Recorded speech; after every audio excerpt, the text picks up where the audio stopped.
welcome to the Nappy Frappe. My name is Cheryl Monique, and today's coffee talk topic is how to survive a breakup. Hopefully, with a little dignity, but here we go. Let's get into it. So, I posted my video on my divorce recently, and that's been pretty popular. I've been getting a outpour of support, and also people who have been experiencing similar issues and or just going through breakups or figuring out how to break up with someone, and just a lot of different things in that category. So I feel like today I really want to embrace the topic of breakups, because breakups are super hard, and surviving a breakup is real, because breakups, heartbreak is physical. It's like when you're little and you hear about, lovesick and your heart's broken. It feels like this conceptual thing, but in reality, when you get your heart broken, it actually hurts. Like, you're actually sick. The anxiety is overwhelming. You become nauseous. There may be headaches, like literally sick. And then there's just the flood of mental things going on. So getting through a heartache is hard. And I think the thing that I learned from my very first heartache, the most important lesson that I learned was that I survived it. It's just like when you're going through it, it feels like it's never going to be over. The pain feels like it's never going to end. And the best part is being able to look back with hindsight and go, oh my God, I don't feel that anymore. My first heartbreak was the first boyfriend, the boy I first had sex with. I hate the term losing my virginity, because I didn't lose it. I wanted to have sex. I had sex. But the boy I had sex with for the first time, I shared my virginity with. He was a young, stupid punk. And it was exactly what it was supposed to be. But I continue to tell myself that, no, it's going to be different. I'm not going to be like the other girls. I'm special. He really loves me. Yeah, it's been like a couple of weeks and it does not make sense. Because honestly, when he first told me he loved me, I was like, you don't love me. It's like, you've known me for a few weeks.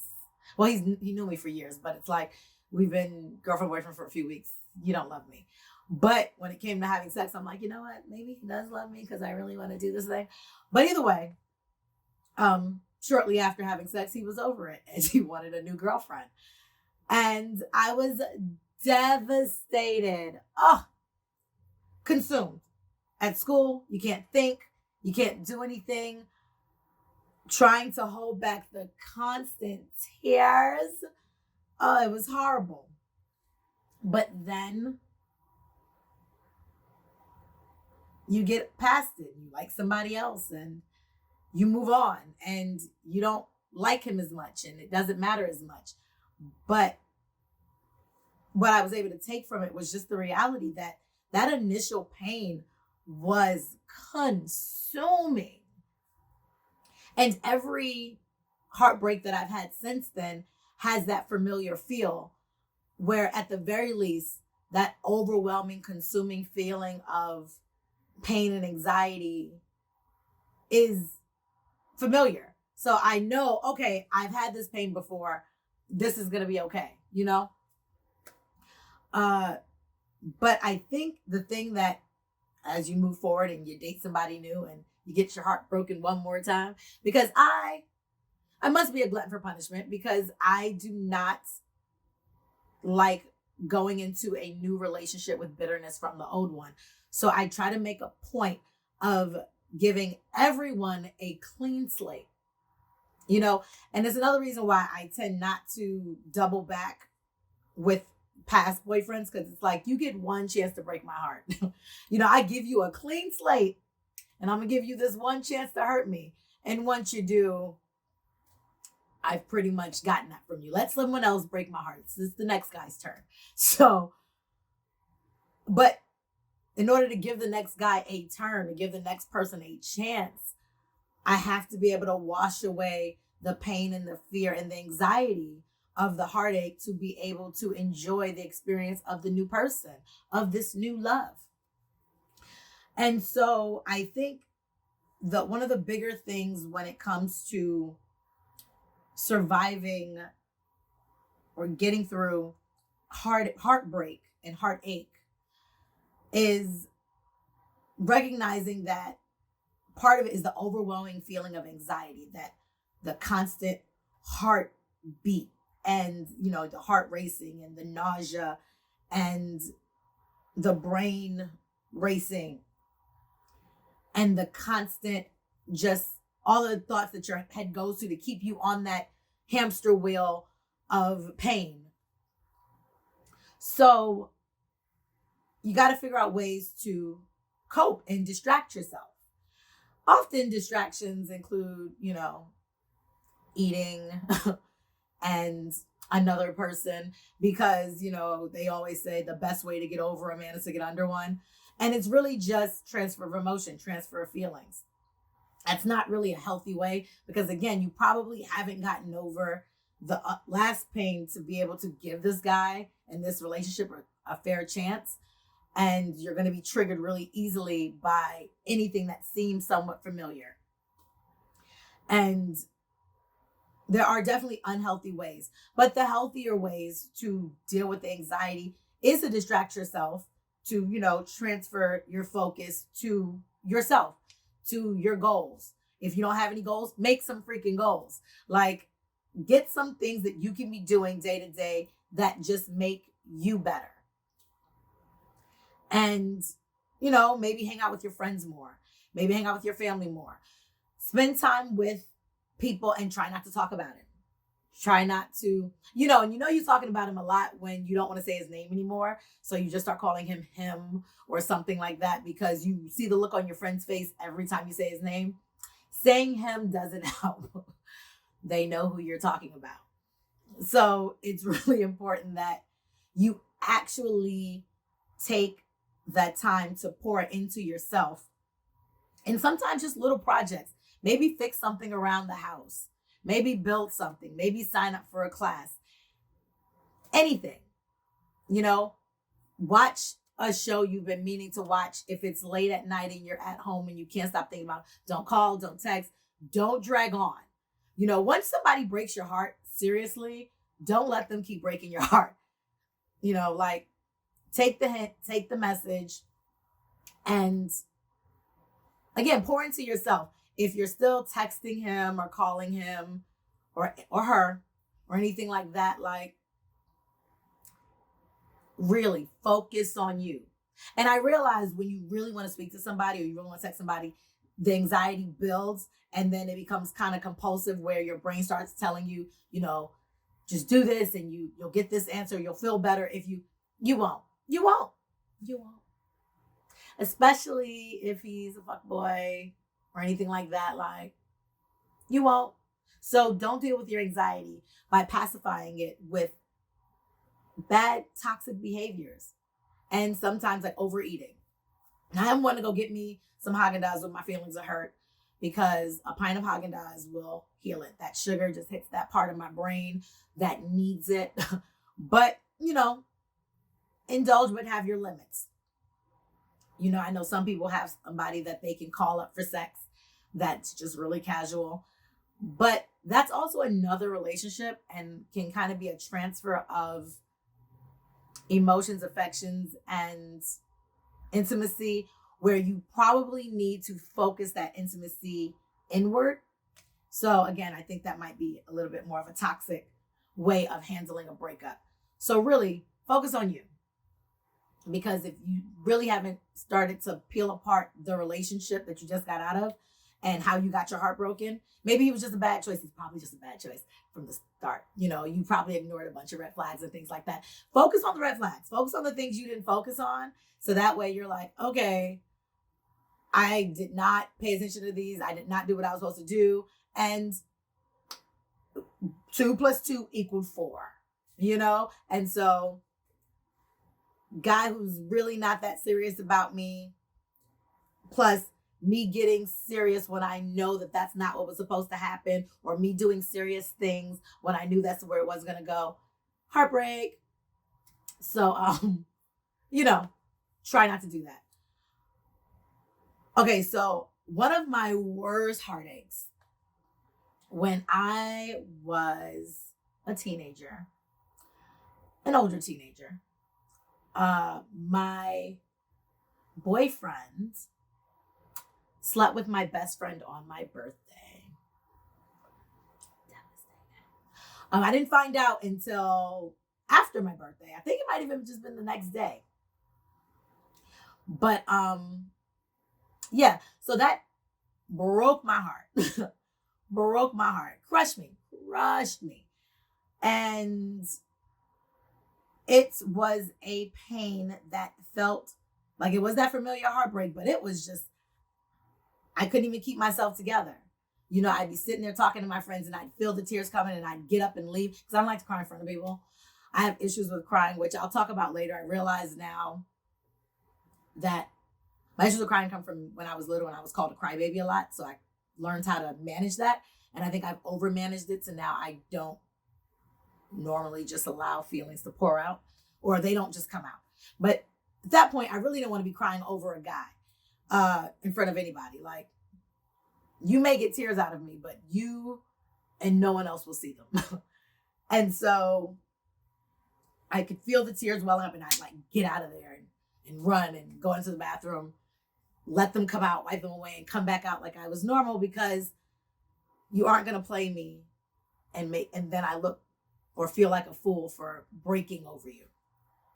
But the pain was horrible. And a lot of people around me knew what was going on. And so, it'd be a lot of the looks like, are you okay? Which, I hate to be pitied. So that was a part of it. And I wasn't okay. I was falling apart. My best friend slept with my boyfriend on my birthday. I am broken. But one of the better things that came out of it, a girl came up to me and she was somewhat of a friend, but wasn't a super close friend, but kind of pulled me to the side and gave me a story to hold on to. And she said, and this helped me, so I'm going to share it with you guys because over the years I've used it. She said, heartache is like a garbage bag, a giant garbage bag full of pennies. And you're carrying it around. And it is heavy. And it's overwhelming. And you're dragging it and it feels like you're going to fall. And you just can't put it down. And it's just on you. And I know it feels like it's crushing you.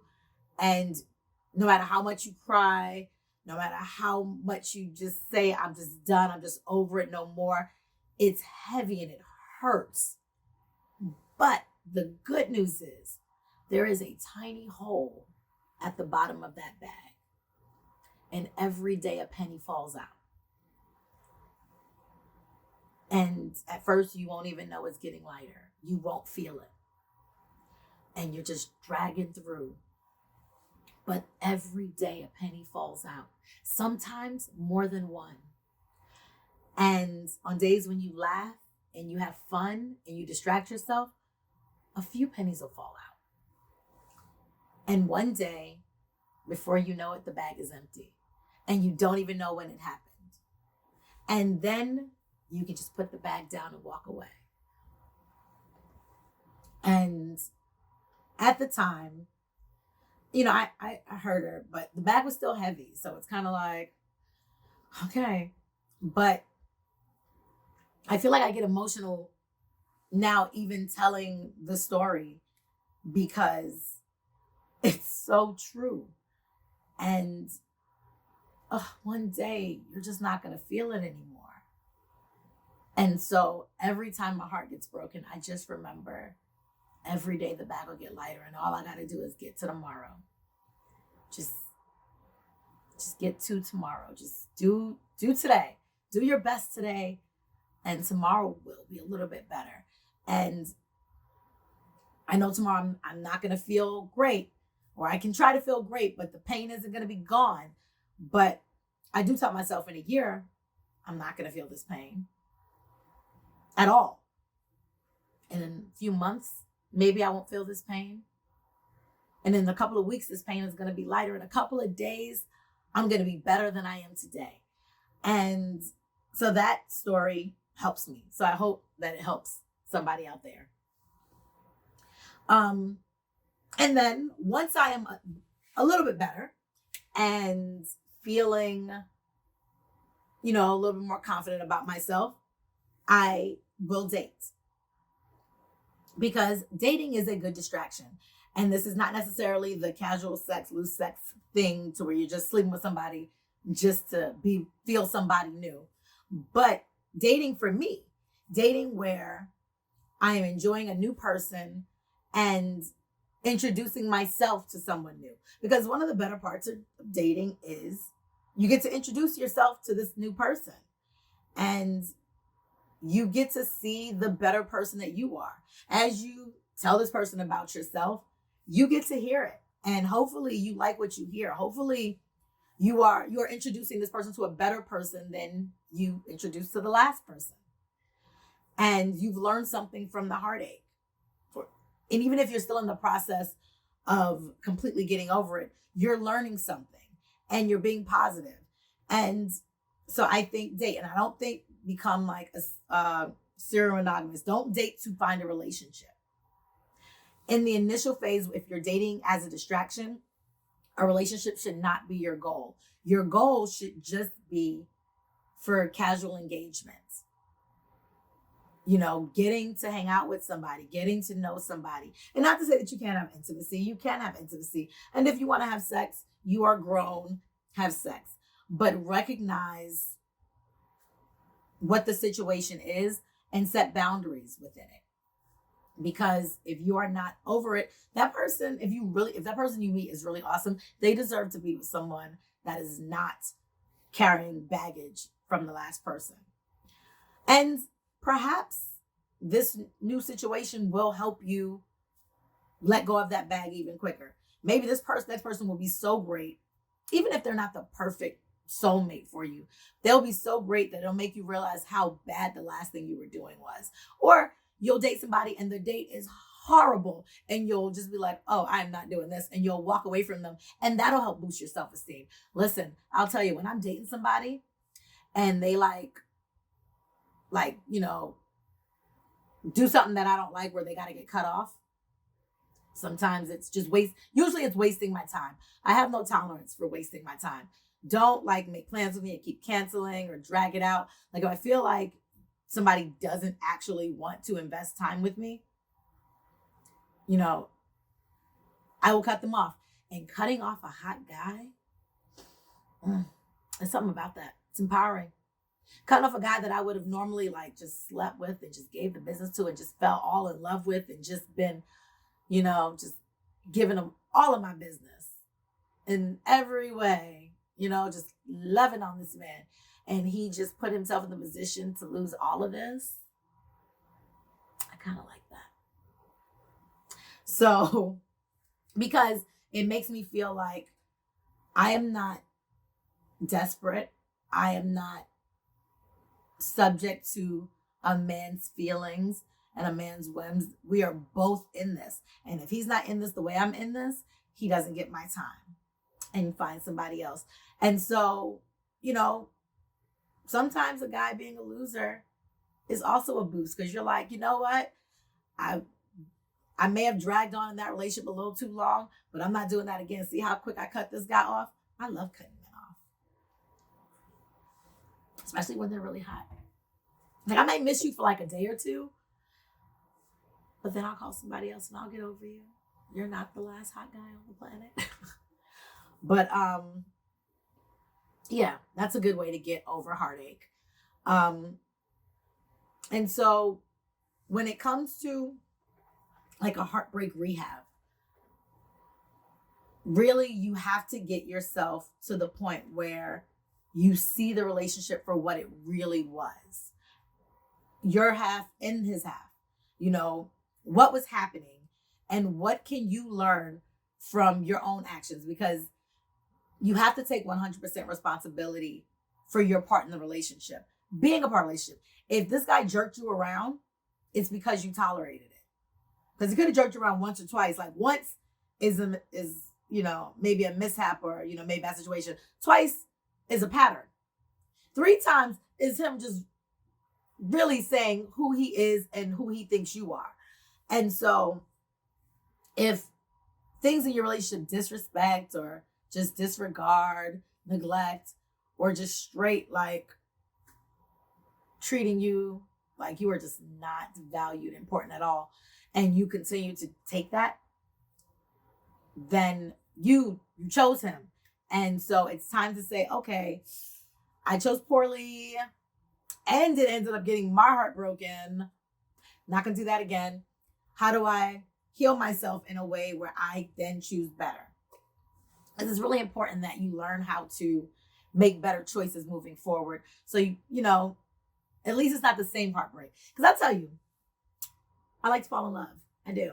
And I've had my heart broken because I give people a clean slate and I believe in love. So I go into relationships like,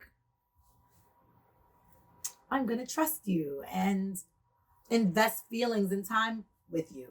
And when you invest in someone and you become disappointed or they're just not as into it as you are because you're two different people and you may not be on the same path, it can be really hurtful.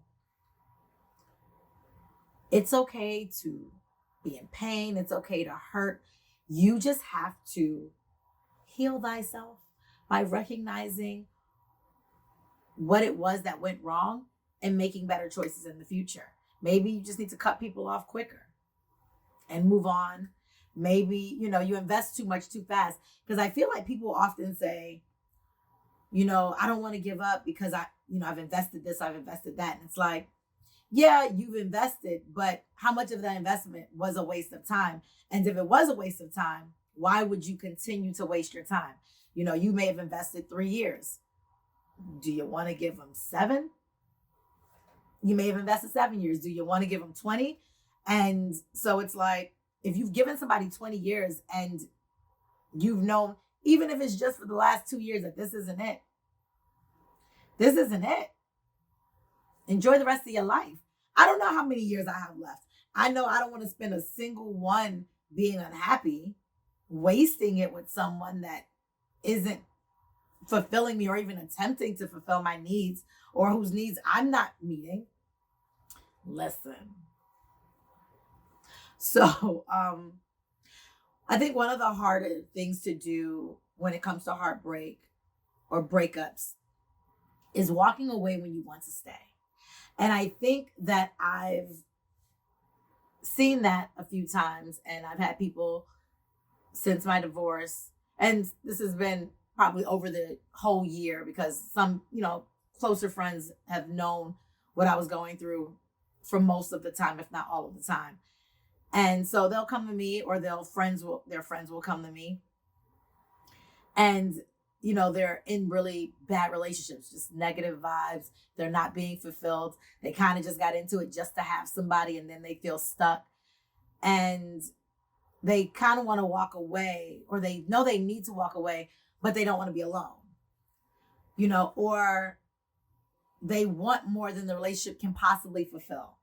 And so they recognize the fact that either they stay and acknowledge that these needs are just not going to be met because that's not who you started dating, or they choose those needs and recognize that this person isn't it for them and that maybe they're not it for this person if these are the things that they need, and they have to let the relationship go so they both can find compatible situations, compatible relationships. But, maybe you're still friends. Maybe the sex is still good. Maybe, the intimacy just feels so familiar and comfortable that the idea of not having it anymore can be scary and overwhelming. And so it's like, how do you walk away when you really want to just stay comfortable, even if you're unhappy? And it may sound crazy, but a lot of people stay in unhappy situations because they're comfortable. They don't leave because they want to stay in that, but they want something different. And it's not going to be something different. And so they'll rather stay and try to badger this person and push this person to be something they're not, rather than making the hard decision to have something better. Maybe it's fear that that thing that they want doesn't exist. But the truth is, it doesn't exist where you are, and you're driving that person crazy. So maybe you got to move on. And so I would say that you have to, start communicating with the person what your expectations are. You have to, in any relationship that's going to be healthy, that's going to move forward, that's going to be prosperous, even one that's just going to end, you have to make clear what your personal expectations, what you expect that person to be, to do, and let them tell you what they expect you to be and do and what they need. Say who you expect yourself to be. And you have to manage your expectations. And if you can manage your expectations, and this goes for really any level of relationship, even if you're just casually dating or casually having sex or whatever, managing what each person thinks is happening and the route they expect this to go on, having these conversations periodically. It doesn't have to be something you talk about every day. You can't just enjoy the person's company. But especially if you're no longer enjoying the person's company, it's important to just talk about what your expectations are. And once you see that they're not aligned, start having real conversations like, well, I think maybe, we need to talk about not being together. And if you live together, that can be really hard.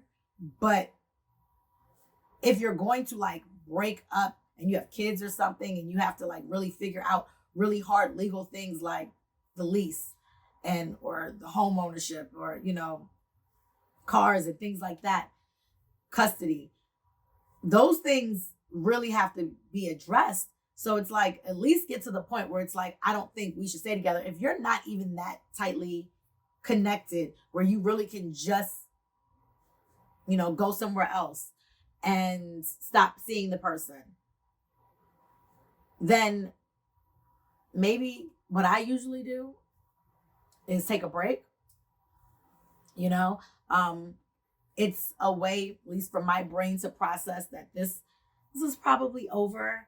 And let's give us both a little bit of time to kind of emotionally accept it to where it doesn't feel as hard as a breakup, but starting to tell the people around you, family members and friends, because everyone's, especially if you've been together for years, oh, how's so-and-so, or what's going on?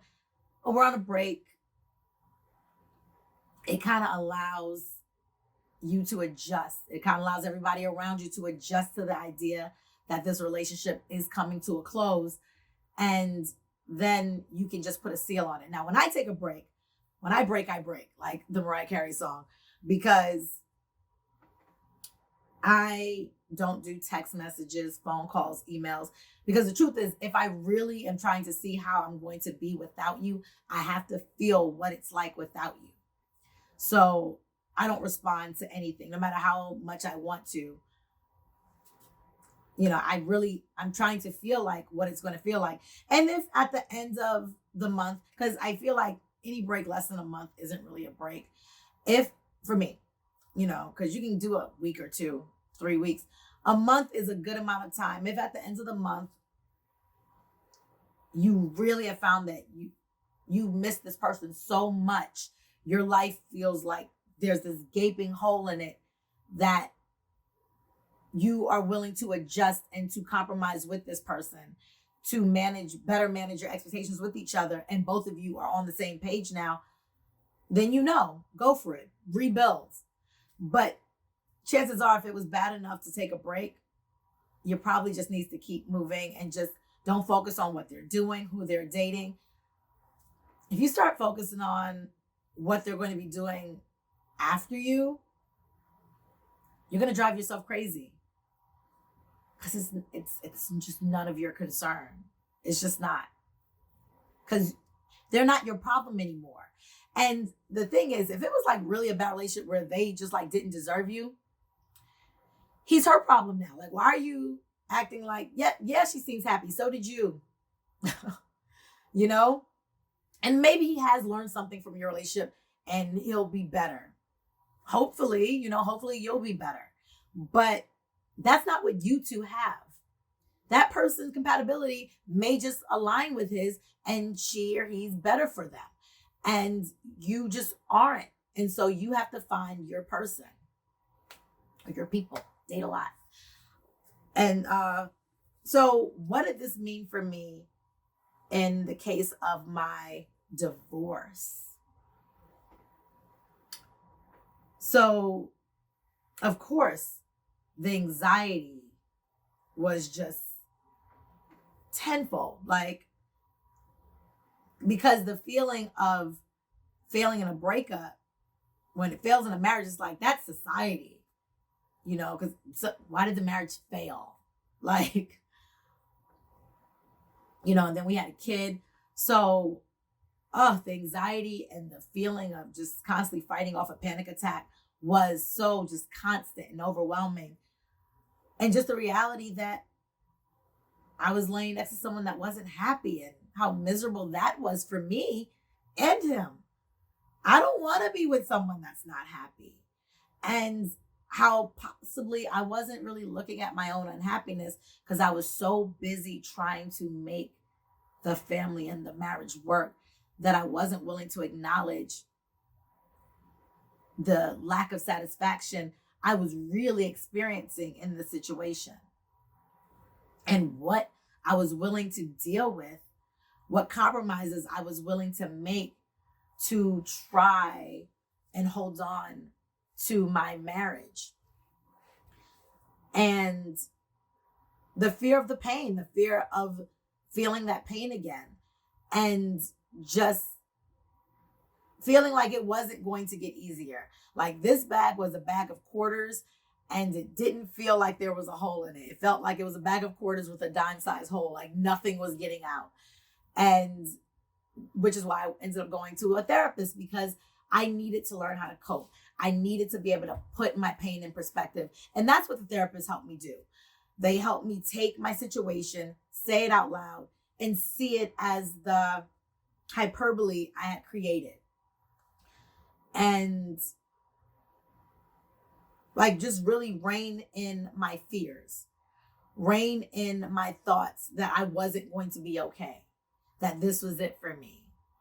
And, or that he was going to realize that he wasn't going to be okay, and that he'd do something bad to himself. And that was honestly a fear of mine. I think I'm so great he's going to kill himself. But kind of, like, I thought that when he got out and he realized that I wasn't his reason for unhappiness, that he was going to regret it and possibly then feel like even emptier, and then maybe, fall into a deep depression. And I was afraid that I wasn't going to be able to be there for him. And there was definitely a strong sense of codependency between us that wasn't allowing us to really look at ourselves in the reflection of, were we actually happy? So just all this fear. And again, part of surviving was seeing a therapist, because I needed to learn how to cope with the breakdown that I was having. And I wanted to make sure that I wasn't pouring negative energy into my home. It wasn't just me and my husband. It was me and my husband and my child. And though before Cannon got here, I had put a lot of energy into making sure my house was peaceful, that we weren't fighting, that it was warm and welcoming, and, just not a lot of negativity. And, if I can manage the negativity, do my best. And this felt out of my control. But I was still trying to just, smile through it and just talk through it, and just, despite whatever pain and anxiety I was feeling, kind of just put forth a good face. And because I wanted Cannon to see happy parents. And so, I was just trying to smile, and I was concerned with the stress hormones that my body was producing going into my milk. Yeah, I was that concerned, I was that anxious. And I did do studies when I was working on my psych degree on how stress affects prenatal and postnatal brain development, especially through nursing. So I was very concerned that I would screw up my baby with my stress. So I was trying not to be stressed, which only stressed me out more. So surviving that really took me to visualize I was going to be okay. And this was going to pass. And he was not the last man that would love me. And I could be happy. And in fact, I'm so much happier now. It's only been a year and I'm so much happier. Like, he and I both, at least between us, and it's like, whatever's going on with him, not my monkey, not my circus, and I get to focus on me, dating, hanging out, just me and my son. And we have a great co-parenting relationship because I really want him to be happy. And I really feel like he wants me to be happy. And so we were able to get here because I didn't allow my anxiety to pour into rage, to pour into anger, to where I react in a way that caused us to have feelings of pain and hurt and resentment towards each other that we couldn't get through. And, I also allowed whatever pain I felt to just be a reminder of why I don't want to be with him. And I think that's a good way to deal with heartbreak often. Like, when someone hurts you, especially if you have children with them, so you're still going to be in a relationship, like have some sort of relationship with them, remember why you're not with them. And not as a reason to hate them, but as a reason to just go, why am I worried about it? Like, seriously. Like, so I wish him the best. I definitely think that hope that he's going to be better suited in whatever he does next than what we had. But again, not my monkey, not my circus. I focus on the clowns in my circus. And, keeping this 3-ring thing going. And, all the animals and the growls and stuff. No, but I have the rest of my life ahead of me. And at 40, I was just like, he wants to wait till I'm 40 and I got to go out and do this dating thing. But listen, all I know, dating ain't that bad at 40. And, I used to hear when I was younger that your sex drive, like a woman reach her sexual peak at 40. All I'm saying is I'm like a freaking teenager again. It's all I think about all the time. Listen, I don't know if y'all saw my little rap song. Listen, I'm here for the sexual liberation. But a part of that sexual liberation is embracing the fact that I have a new chance at everything. Love, happiness, joy. I don't want to get married again, but that is not like a condemnation of marriage as a whole. It's just a recognition of what marriage means to me and whether or not I think it's a necessity in my life moving forward. Before, it was such a focus. It was like, I want to go to college. Want to get married. I want to have a kid. Like, these were things I had to do in order to feel fulfilled. It's not something that I need for fulfillment at all. And so focusing on what I need for fulfillment, again, focus on you. That is how you survive. I survived my heartbreak and I'm not heartbroken anymore. And it's awesome. I am free. I'm light. I'm engaged, not engaged marriage. I'm engaged in myself, in my life, in dating. Dating is so much fun. There's so many beautiful men out there. And I haven't even gone on to major sites. The pandemic's going on, so I'm not really, the pandemic's going on. So I'm not even out there really. Listen, I'm telling y'all, it's not that bad out there. It's not that bad. It's a lot of dating options. And just build yourself up. Because I think I'm a treat. And so don't freak out Okay? You're going to be okay. I promise. And so I'm going to close this out, but I will be answering specifics on my live on IG. So check out my Instagram, follow me. If you like this video, like, share, comment, please. Send me your comments. But also join me on my IG page at the Nappy Frappe. And I would love to talk and answer your questions or hear specifics on how you get through your heartbreak. All right. So again, thank you for joining me on the Nappy Frappe. All right. Mwah.